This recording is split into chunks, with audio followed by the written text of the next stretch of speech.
Hey guys, Old Brother Cupboard coming to you this morning, and today I'm gonna make some fish and chips. And although the chips take a while to make and will require a second video because they can be pretty technical, I am gonna show you how I make my beer battered pub style fish. And to do that, we're gonna take 1 cup of flour, 3 tablespoons of baking powder, and a can of our favorite beer. Today I chose the Hippy Dippy Pale Ale from the Tatamagouche Brewing Company, located in my home province of Nova Scotia.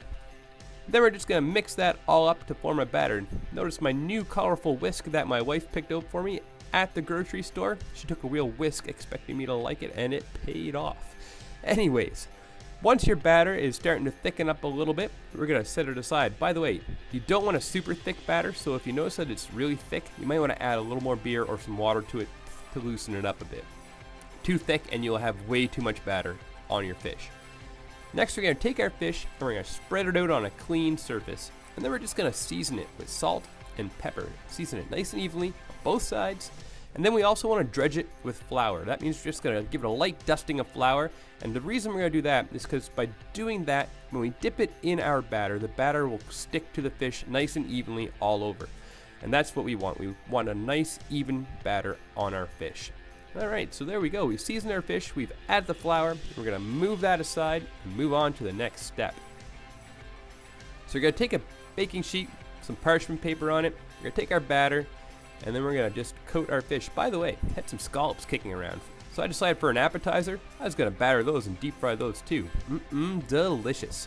Anyways, now that you see that I am evenly coating my fish all over with the batter and laying it on my baking dish, I have had a deep fryer heating up to 360 degrees. We're going to lower the basket into the oil. This is important because if you put the battered fish onto the basket before you dip it in the oil, your fish is going to stick to the holes in the basket and you will never get it off without mangling your fish all to heck. And we're going to slowly place our fish in the oil, just like so. By slowly doing it, you give the batter a chance to cook a little bit before it hits the bottom of the basket.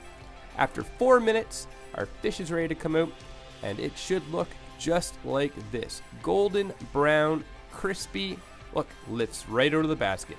Perfect. We're going to serve that up on a plate with some fries and a tartar sauce. There you go, guys. Crispy, delicious fish. Hope you had a great day. Enjoy, and I'll see y'all next time.